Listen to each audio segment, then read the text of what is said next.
Okay, so today is a hard push to try to get my Dungeon Crawl board game updated to the point where I can start playtesting it again. I have a lot to do. I don't have a lot of time left to do it, and I desperately want to get this project finished by the end of the year. So, the first thing I need to do is purge all of the bits that are no longer relevant to the game. It seems kind of crazy to recycle or throw this stuff away. These are all old versions of the components. These are all old uncolored versions of the temples, tombs, and caves. I've got newer versions of all this stuff. So like these, I'm just gonna recycle. These are just old prototype versions of the map tiles. I'm gonna recycle these as well. There's nothing more I can do with this stuff, and it's taking up a lot of space, and it's just kind of confusing me. These are the very first version of the map tiles that I was just kind of like mocking up and playing around with. I don't need these anymore. They were kind of fun to keep around for a while, but now they're just taking up valuable shelf space. So recycling these. These are the old Shadows of Brimstone hacks that I was working on, but basically I was just working on these in order to figure out how I wanted to do my tiles. Once again, this is an old version of my tiles. I can actually toss these two. These are the caves, which aren't even going to ship with the core game, and I have newer version of the cave tiles anyway. So this is all junk. It seems like a huge waste of money and time to do all these versions of all these tiles, but it's the only way that I can get it figured out. I like to have physical components. I like to figure all this stuff out in the real world. These are old versions of the character cards. They're out of date. Everything about these character cards is out of date at this point. So I don't really need these anymore. I'm gonna recycle these. These are the really old character cards. This is before I even knew I was doing a dungeon crawl. This is back when I still thought I was doing a realm crawl, and I basically just snapshotted a ton of imagery from my codex sketchbook and compiled them into card forms, and I separated them into groups like heroes and robots and monsters and demons and stuff, and these were going to be my denizens and events and stuff for the realm crawl. But this stuff has been sitting around in a drawer for almost a year now, and it's hard to imagine ever finding any use for this stuff. This was a worthy experiment, and this kind of lit a fire under me and got me excited about building games and game cards, but I think these have outlived their usefulness. And yeah, once again, a few dollars worth of ink, a few dollars worth of Bristol board, but I think I'm gonna recycle these. This was another old prototype version of the cave tiles. These are way out of date, so I'm gonna recycle these. These were the very first sort of rough cardboard bits that I built, and all this stuff is extremely out of date, so I'm gonna recycle all this stuff. These are all out of date. They contain many monsters that are no longer even included with the core set. I think this was all like 56 of the original monsters, but the chits are out of date, so I'm gonna toss these. These are gonna be recycled.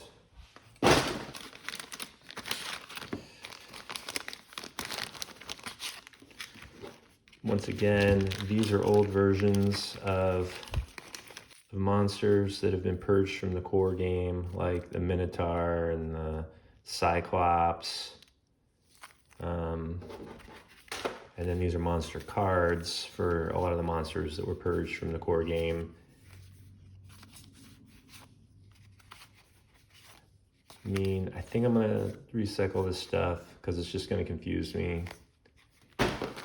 These are old initial versions of chits. These are all out of date at this point. And that's it. For all the super old stuff, I've got that completely cleared out. And then these are all the little 3D monsters that I 3D printed for my Shadows of Brimstone hack. But ultimately, I just wanted to do some 3D modeling and printing tests because I always had this sort of dream of being able to include little miniatures in my Dungeon Crawl board game. So I'm gonna hang on to these 3D models because I think they're a good source of inspiration for me eventually printing my own 3D models, my own miniatures for my Dungeon Crawl board game. And this is just kind of good source material, good prototype material. So I'm gonna hang on to these models that I printed. I think I probably will be able to use these at some point. So my goal for the rest of the day is to get the monster cards built, get the new counters built, print out 36 Temple and Tomb map tiles. They can be sort of rough prototypes. They don't need to have all the final art, but I need to have 36 playable map tiles by the end of the day so I can start playtesting this again. All right, so there's the pile, the recycle pile of shame. I think I'm gonna start with the easiest thing, which is to print the monster cards, because I can print those directly on Bristol board, and I don't need to do any spray mounting for the monster cards.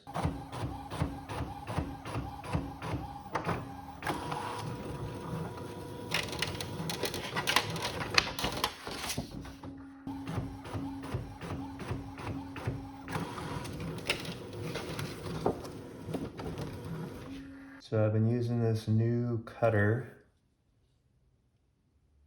Olfa. I was getting kind of sick of the X-Acto knives. The blades just seem to be getting flimsier and flimsier. And so I tried this new cutter, and this thing is freaking amazing. And it doesn't seem to dull as quickly as the X-Acto knives. I mean, I used an X-Acto knife for years and years, and I just kind of assumed that that was like as good as it gets, but art supplies have come a long way. I love this knife, and this knife cuts through thin substrates and really thick stuff, and there's less wobble and there's less like it's always fun when I stumble onto some sort of like tool upgrade that I didn't really know existed. I think that's why it's really good to get out of your comfort zone and try new things, try new tools, try new food, try new travel, because if you just kind of do what you know, then you could be missing out on much, much better experiences. One of my best newer friends is a banker. And if you would have told me 10 years ago that one of my best friends would be a banker, I would have said you were fucking crazy. Gotta stay open and stay receptive to the universe.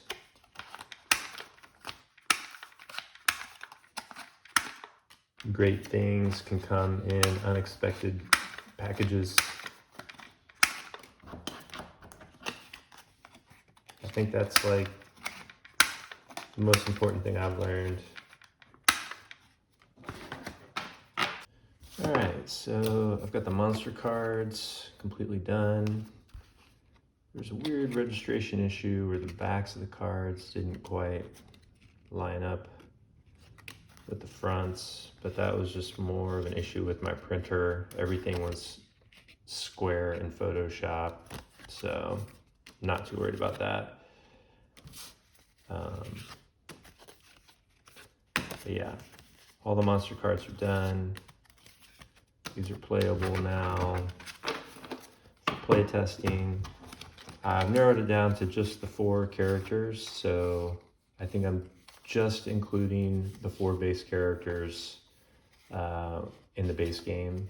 That way I can just put in 4 new characters with each expansion, if and when that ever happens. All right, so counter sheet 1, front, back. Counter sheet 2, front, back. I need to spray mount these on chipboard, cut them out, corner clip them.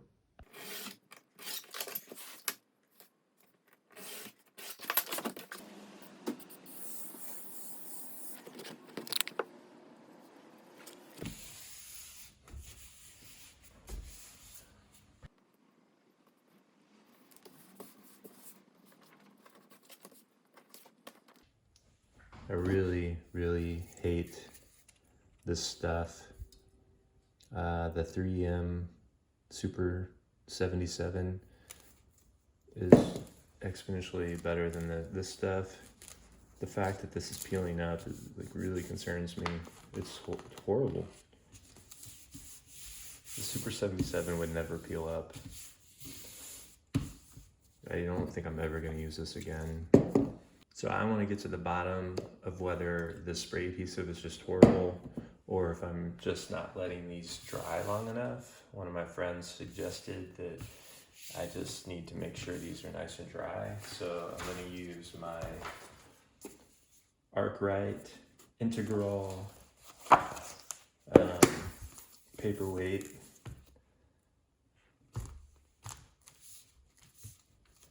Little Brian Talbot. And I'm gonna top that off with little metabarons. And I'm just gonna let it sit for a while. Handle after 3 hours. So yeah, it's probably just that I'm not patient enough. So I'm gonna let these counters sit for a while. So while I'm letting the counters dry, I need to turn my attention to the map tiles. I need to produce 36 map tiles today. Because you know, that's how I do it. Now these are how I did the old map tiles. Had a video or two on how I did these and they turned out okay.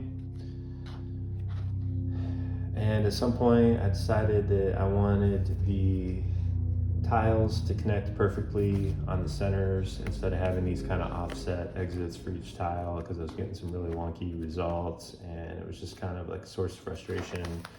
So then for the new tiles, I started working on new tile art, but I'm actually just not finding a groove with it. I don't really like how it's looking, how it's working. And so I think what I want to do is just mock up some rough mock-ups of the 36 tiles, kind of like I was doing way back when, and just get 36 playable tiles, placeholder art, and start play testing. The lion's share of the effort here needs to go into finalizing the mechanical aspect of the map tiles, the functionality. So that's what I'm going to work on today. Get the map tiles functionally working, mechanically working, play testable, and then I can go back and make them pretty and add details. All right, so I've created my new map tile template in Photoshop. This is just so I can print out a sheet of 6 3x3 map tiles with the sort of half space around the borders, and that'll allow the center of each map tile to connect with the center of each map tile. And then print them out on Bristol board, cut them out, and then I can spend the day doing prototype map tiles very quickly, and I don't have to burn too much energy or bandwidth on aesthetics yet. All right, so I've got 6 sheets of 6 tiles printed out on Bristol board, so I'm gonna cut these out. Have I mentioned how much I love my new blade yet? I probably haven't mentioned it. I'm sure you haven't heard me praise the blade. All right, 36 blank map tiles. I'm gonna corner clip these just because I just love corner clipping. It's a mindless task. And also, without the sharp corners, the map tiles just lay better. They get a little less snaggle-toothed. All the tiles are corner clipped. A little cleanup.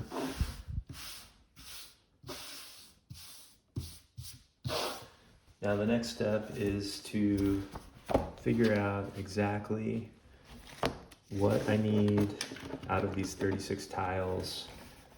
Now, I've got 4 scenarios that come with the game. The first one is Temple of the Old Worm, and there's kind of a very specific temple layout that needs to occur for that scenario. And the idea is that the 4 center tiles will be the sanctum of the old worm. So there'll be a big hole in the ground in the middle of this giant chamber, and that's where the old worm comes out of, and that's where the cultists sacrifice to the old worm. And then the 12 outer tiles that surround the sanctum are going to be a series of holding cells and chambers for preparing the prisoners for the ritual sacrifice and that kind of thing. One of the corner tiles is going to be the entrance to the temple. So for this scenario, you're always going to lay it out in this 4x4 configuration, and there's going to be some room for swapping out like side tiles and corner tiles, so it'll be slightly different each time you play. The goal of this scenario is going to be to enter through the entrance on one of the corners and then work your way through the outer ring until you find the one entrance to the inner sanctum. You'll have to disrupt the ritual of the old worm and potentially even confront and kill the old worm. And the idea is that you also have to find prisoners, captives held throughout the temple, and rescue them and get them out of the temple. So that's the basic premise of this scenario. And so knowing that, I can start my tile design by figuring out what I would want this temple to look like. With this symmetrical approach, I think that I'll still be able to come up with some interesting map designs, and everything's always just gonna work. The sides are always gonna connect. The tiles are always gonna snap to properly, and the footprint of each level is gonna be a little smaller. My goal was to have a dungeon crawl game with some depth of gameplay, but with a very small footprint. So this is gonna help accommodate the smaller footprint too. I use 7/8 inch spaces on my tiles. The tiles are 3.5 inches, which equals out to exactly 4x4 spaces, center shifted. So 3x3 plus a half on each edge. And so my scale is a little smaller than most dungeon crawls, which have like an inch or even greater. But once again, I'm going for compactness. I'm going for nice, small, intimate gameplay experience. And the smaller I can make the components and still keep them functional, the better from my perspective. So here I'm just roughing out the center sanctum. This is just going to be a big hole. This is where the old worm emerges from. I even thought about making it possible to descend down into that hole, into a tunnel system below, like the tombs below. So that's an option for the Temple of the Worm, is that you could actually go below the temple, but the only way to get there is to go down through the hole. But really the main thing here is just to get the basic layout. So I use some painter tape to keep these tiles from bouncing around while I'm drawing on them. But I'm starting to see okay, 4 inner sanctum tiles. There's going to be 3 normal corner tiles. There's going to be 1 corner entrance tile. And then there's going to be 1, 2, 3, 4, 5, 6, 7, 8 passage, or I don't know, straight tiles, whatever you want to call them. So there's going to be a fair amount of variability with how this temple can be configured. All right, I'm just going to keep talking this through because it's actually quite helpful for me to talk to myself about this stuff and figure it out as I go. Say a normal movement range is 4. That'd be your first turn. Explore 1, 2, 3, 4. So you could basically explore 1 new tile per turn. It would take you 16 turns to explore this entire thing. You're gonna have encounters, combat. You're gonna have to backtrack if you're trying to avoid cultists, that kind of thing.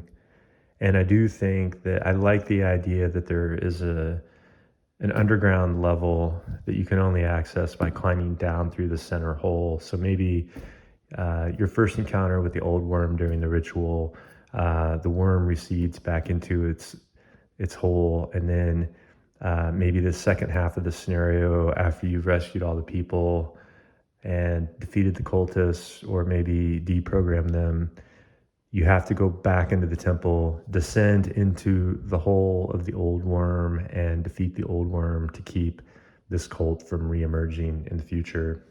So it could be like a two-pronged scenario. So here I'm starting to block in where the solid walls are, and I'm figuring out a lot more about how the passages are going to connect. Instead of just having straights, I decided to go with junctions for every single one of these. And on the inner sanctum, some of these junctions are going to end in dead ends. This will be like a through route, but not to the inner sanctum. And then there's going to be one out of the four is actually going to lead to the inner sanctum. It's not quite as linear to get from point A to point B, but there's still only one way to get into the inner sanctum. And it's all modular, so you never know where this is going to be. This entrance to the sanctum could be here, here, here. Any one of these outer tiles can be replaced, swapped out with any other outer tile. I'm also starting to realize that I can have windows, and so there will be natural light pouring into the temple in certain places, so you won't need a torch for any room that has a window. I suppose if it's daylight, I haven't really figured out if I want to go that like far into it mechanically yet. There are spaces on the board that you can't actually step onto, but they're explorable. So these could be niches, these could be shelves, these could be like little alcoves. This might be a fountain. I sort of had this stuff going with my last set of temple tiles, but now it's kind of cruising along a lot more. So I'm going to finish blocking out the solid walls. I'm going to start adding some details. All right, getting closer with the Temple of the Old Worm. Still just kind of drilling in, figuring out where the movable spaces are and the non-movable spaces, and I'm starting to add more detail. I used a blue pen to sort of grid out the movement grid. Now I'm using like a fine black Pigma pen to just start adding a little bit of detail. Some different types of spaces have emerged. There's these secret chambers, which I had in the old tile set, but now I'm starting to figure out how the secret chambers are going to work, how the little niches and alcoves are going to work. I've also created this sort of dead end corner so that one of the four corners is not going to go through. You're going to be exploring. You're kind of trying to spiral in on the entrance to the sanctum, but you could hit this dead end and then you've got to backtrack. This is like a sculpture. I'm just slowly chiseling away everything that shouldn't be there and adding little details and slowly building up my idea of what this Temple of the Old Worm is going to look like. Once again, I never could have done this with my old 4x4 tile system. Really, to design an architectural space like this, I really needed to go with this more symmetrical 3x3 with regular exits tile system, but I'm pretty happy about the way this is turning out so far, so we'll see. So I think with a little more detail and more color and maybe filling in some of these void spaces a little more, just with little niches and little decorative details, it'll make the whole thing just feel a little more full, a little more rich, and a little more like a real architectural floor plan, which may or may not really be necessary for it to work mechanically, but I just wanted to visually pop. I keep thinking of like a screenshot of this game or a little splash image of this game. I sort of want people to do a double take, and because I want to do a double take when I see games like this online and be like, whoa, that's cool. That map's a little above and beyond. So that's kind of what I hope. That's the point I hope to get to with this. I want people to want to know what game this map belongs to. It's been at least 3 hours since I spray mounted the counters, so I'm gonna see if they actually did adhere or if they're gonna peel up. But letting them set for 3 hours with heavy books on top of them, I think probably helped. So I'm gonna take a break from map design and I'm gonna go ahead and cut these counters out. Yeah, this is unbelievable. This spray adhesive is useless. I am gonna have to buy some real spray adhesive and remount these, which is a bummer because it means I won't be able to finish these today. Bam, local hardware store. All right, we're gonna try this again. Yeah, it turns out the hardware store has a lot of stuff that I would normally buy at the art store. I don't know why, my brain always goes to art store. Hardware store is probably just as good. So these peeled right off of the backing using that crappy Krylon spray adhesive. Never gonna use that again. This stuff is the real deal. 3M Super 77. This stuff is super, super sticky. This is the kind of stuff that gets in your lungs and probably glues your capillaries shut, and causes you to suffocate slowly over the course of years. This is the stuff that will probably give you cancer, but it will make wonderful game counters that will hold up and stand the test of time. Thing is, there's no second chances with this.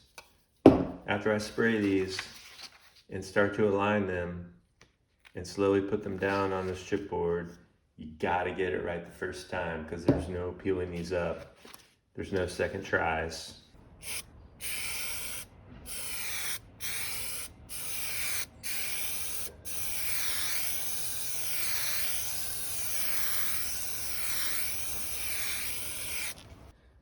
So I'm just using the same art that I printed out the first time because it peeled off. Now, it could be the chipboard that's the problem. The chipboard is kind of fuzzy. And the chipboard I used to use was more kind of a plate finish. So part of me wonders if like the sort of fuzziness of the chipboard is just kind of like the glue is adhering to the fuzz and then the fuzz is just kind of peeling off.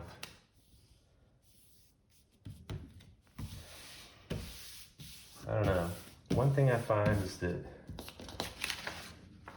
the art supplies that I used 20 years ago, 30 years ago, they've kind of degraded. Like the quality, like I said, like the quality of the X-Acto knife blades, the quality of the chipboard, the quality of almost everything seems to slowly get worse until some competitor comes along, reinvents it and makes it new again.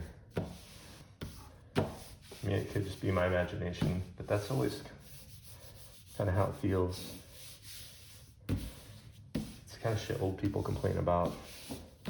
I'm not gonna load these up for 3 hours like I did the first time, but I think I might load them up for, I don't know, a few minutes, a half an hour. So it's kind of getting late. This day has flown by. I'm gonna see if this Super 77 spray adhesive is a legend. So I think my last task for the day is to cut out these counters. I don't know if I'm gonna have time to corner clip them, but I'm gonna cut out these counters, and then tomorrow's Saturday.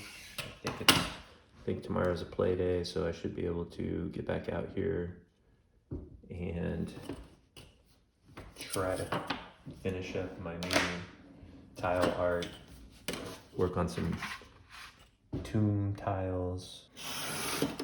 I'm gonna score one direction, then do final cut the other direction, and then come back and do the final cuts on the score marks.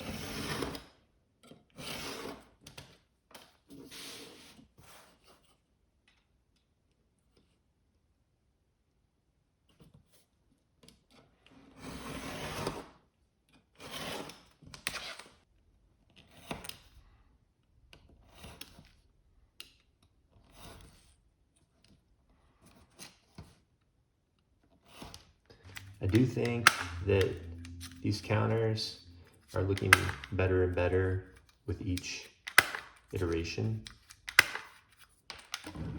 I mean, that's the one thing about obsessively building and rebuilding these counters over and over again, is that I'm figuring out how to fit all the information that I want to fit onto these tiny little pieces of cardboard, and figuring out like how much safe area I need around the words, how much trim I need, how small I can make the graphics and how small I can make the font, but still make everything very readable.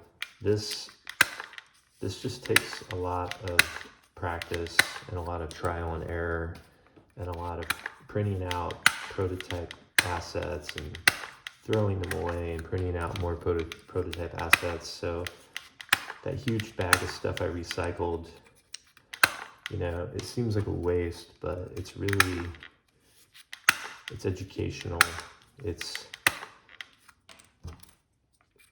experience that I think can only be gotten through kind of like blood, sweat, and tears. I'm gonna call it a day, go eat dinner, cut these out tomorrow, and hopefully get pretty close to finishing up my new tile designs tomorrow. And then if I can do that, then I will have an component complete version of this game that I can start a second round of serious playtesting on. So this is day 2 of my big push to get my Dungeon Crawl board game to a state of component complete so that I can continue to playtest the game, which I need to do a lot of this month.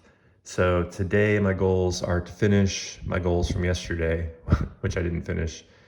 And so I need to cut out the second half of the chits, and I need to draw 20 map tiles, and those are all going to be tombs.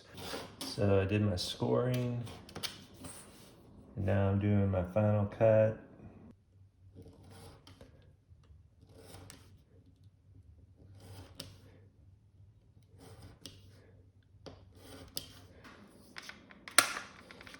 It's a little weird to be making a video of all this process, and it seems a little self-indulgent. It also seems a little like a waste of time, but I don't know, the way I've got my phone set up, it's easy to just kind of press record, and I think I'm doing it for a couple of reasons. One, I just like sort of documenting some of the process. I've always been kind of a process documenter. 2, I sort of keep myself company. It feels oddly social to be filming some of this stuff and providing a little bit of commentary as I knock out these components. And also talking through all this out loud sometimes helps me problem solve and think through issues that I'm having with a certain component or with a certain design. And then finally, it's just kind of fun to share it. It's not the type of thing I expect anybody to watch or be interested in, but for some reason there are people out there that do enjoy watching some of this stuff and do find some interest, some utility in it, whether it's educational or just for pure entertainment value. So, you know, would I still be doing this if literally nobody watched? Like, maybe. I might still go through the motions and record some of this process just for my own, just for the sake of documenting my own journey for me. But the fact that, you know, I would say on average about 100 people seem to tune in. Who knows how many of those are bots? Maybe half. I don't know. But I do know there are some humans that watch this stuff and get something out of it. And I've talked to several of you. So I don't know. It's just kind of fun to have that outlet. Also, this is weird, but I like shooting videos. I like editing videos. I'm not very good at it, but I actually like importing a bunch of footage into Adobe Premiere and figuring out how to prune it into some sort of meaningful story. So there's that. It's just kind of fun to make videos. I like the filmmaking process. All right, so all 150 chits are now built. Monster counters, discovery tokens, character class equipment, and environmental stuff like doors, stairs, blah blah blah. So these are all the counters for the game. 2 dice, some standees, which may or may not actually ship with the game. Haven't figured out how I'm gonna actually produce standees yet. Those may have to be a special order from my own personal maker studio to you. 4 character cards, 20 monster cards, the game tracker, and now moving on to the tiles. I need to finish up the tiles. So I've got 20 tomb tiles to draw. All right, so now I'm working on the tomb tiles, and I know there are a few tomb tiles that I know I need. One is the tile that's directly below the inner sanctum for the Temple of the Old Worm. So basically, if you go down through the hole in the inner sanctum, you're going to end up in the tomb below it. So, you know, this would be open to the sanctum above.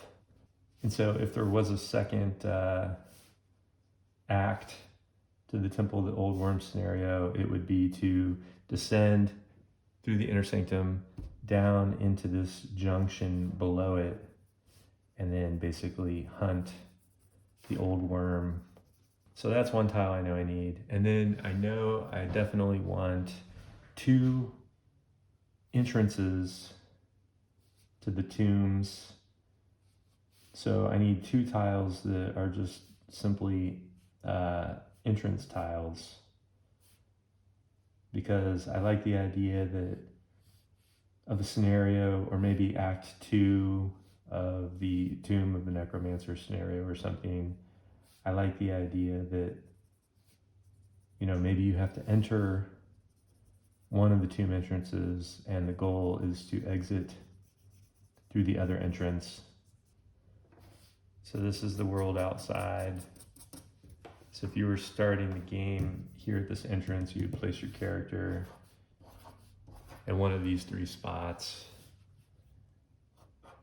You go down these steps, 1, 2, 3, etc. And this is sort of like the dead king's chamber. So there may be a sarcophagus here, or a throne or something. This is a significant, large objective chamber that you're trying to reach. So see, that burns up 5 already. And then the Hellgate, I wanted 1 tile of the tombs to specifically be the Hellgate. And then I think I kind of wanted 1 more that could potentially be inserted into this to make this even bigger and more epic and longer. So I think that would be pretty simple. It would just be like,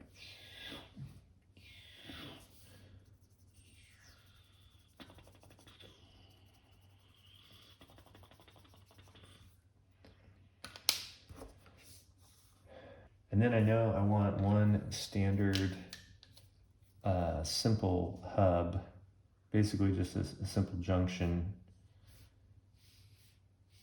And that's literally just gonna be like that. So the tombs, I'm okay with the tombs having more black space. The temple, I think, since it's an architectural structure, I don't think it should have tons of void space, but the tombs, I see the tombs as basically tunnels dug into the rock. There's not actually a ton of four-way junctions. They're not really necessary. When I was doing a lot of playtesting and kind of crunching the numbers on how to procedurally generate levels, I found that it's good to have maybe one, maybe two hubs max, but really one four-way junction creates a lot of drama. So the easiest and probably most useful type of terminus tile is just the chamber. And this is just a passageway that ends at a single large chamber. I feel like these types of chambers would probably almost always have a door.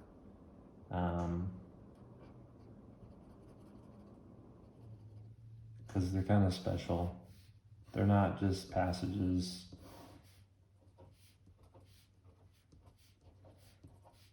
And there would realistically always be some sort of discovery inside a chamber. And the nice thing about this sort of blind corner here is that you can have your discovery token behind this blind corner so that you don't have line of sight when you discover this terminus chamber. So now we're already up to 10. Oh, here we go. So if there's a hub, then terminus equals hub plus junctions plus 2. We got 4 junctions plus hub, 7 terminus. 1, 2, 3, 4, 5, 6, 7. Yeah.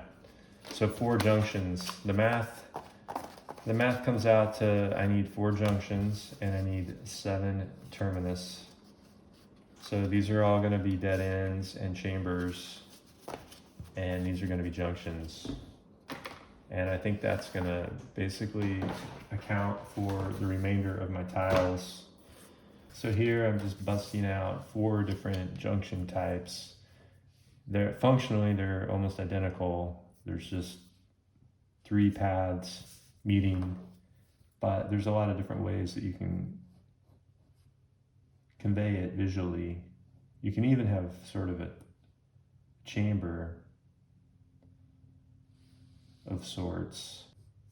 The nice thing about these roundabouts is that if, say, you have a cultist or playgraft or something here, you could potentially sneak around it and avoid it. So that's kind of fun. I think I'll do that. So there you have it. That's my 4 junctions. All right, so I think I finally finished my mock-up of the 36 map tiles for the Temples and Tombs core set for my Dungeon Crawl board game. So these are the 16 temple tiles. I've rearranged them just to see what a different configuration would look like. And it works pretty good. Like here's the dead end corner.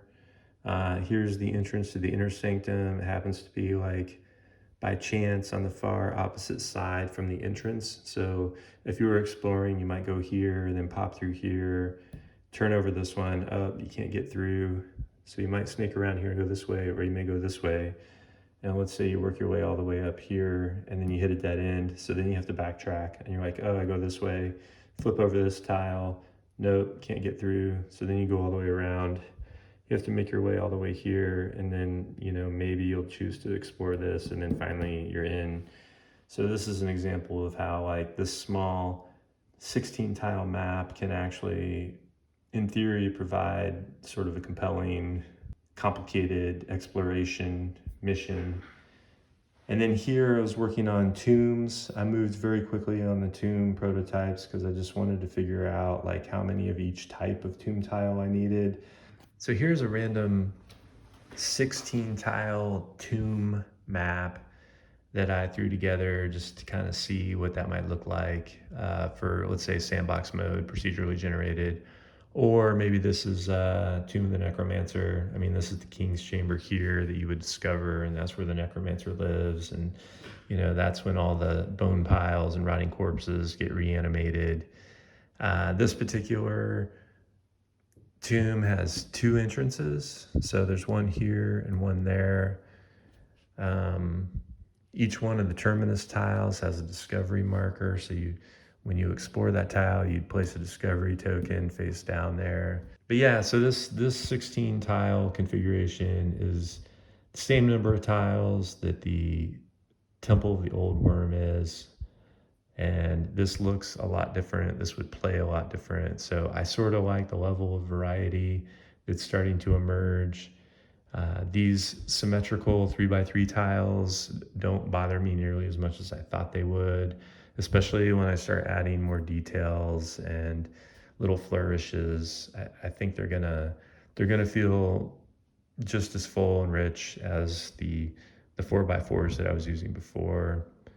And it still takes just as long to navigate the space. It's just, you know, instead of having a 4x4 grid on each tile, you've got a 3x3 grid, and then each edge shares a space. By the way, this is the first time that I've had all of the components for the final game in one place at one time, and I've got everything pruned down to like basically this is what's going to ship with the game, nicer, prettier versions of this stuff.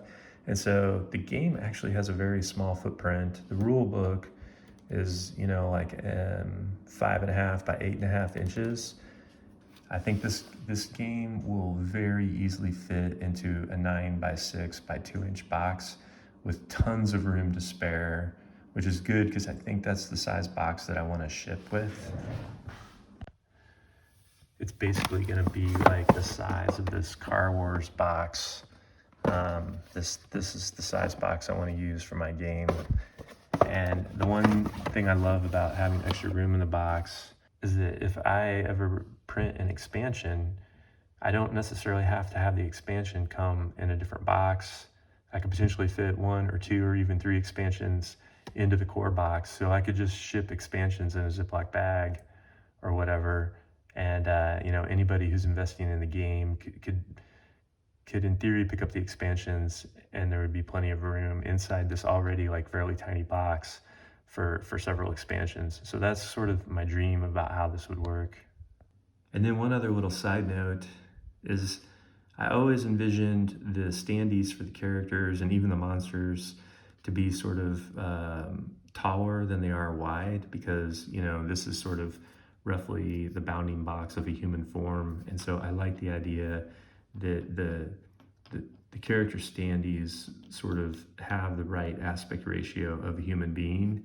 And I also like the idea of the bases of the character standees being like a 1/2 inch. It just kind of minimizes the footprint. The one problem to this is that it's actually more complicated to have different size counters in the game. And so for now, I wanted to see what it would look like to have the character counters be 3/4 inch chits, just like all the other counters. So right now there's only one size counter for every single chit in the game, and that's 3/4 inch by 3/4 inch square counters.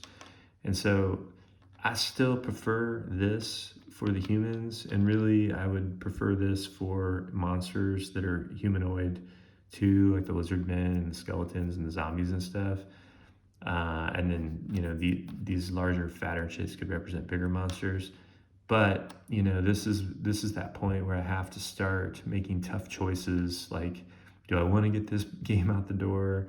Do I want to simplify some of the printing process? And making everything 3/4 inch would simplify getting this product to market. So those are the kinds of questions I'm wrestling with right now. Can I tolerate square chits for character standees? I think the answer is probably going to have to be yes for now. That way, if I am able to include standees, which I'm not even 100% sure I'm going to be able to include standees, these chits may ultimately have to just lay on the map. Very old school. But if I do include standees, if all the chits are the same size, then I only have to think about one type of standee. If there's different size chits, then I have to worry about different size standees. So anyway, just the kind of crap I'm thinking about right now. But I'm liking like how tiny the form factor is on this game. That was my plan all along, was to make a fairly fun and complete dungeon crawl game in a tiny package, but with some depth of gameplay. So I think I'm gonna call it a day, and then hopefully tomorrow I can start doing some play testing, start tinkering around with Temple of the Old Worm, get some cultists going, and start filling in monster stats. So as I play test, I'm gonna be taking notes on the behaviors that I want these monsters to have. And then once I get everything looking pretty good, then I'll start hard coding that information into these cards. But I think I'm going to be changing this stuff so much over the course of the next month that I kind of want to just leave these fill in the blank, so I can just write in pencil for each playtest what's working well and change it from playtest to playtest. Start to hone in on like what these behaviors should look like and what the special abilities and instructions should look like on this side of the card too.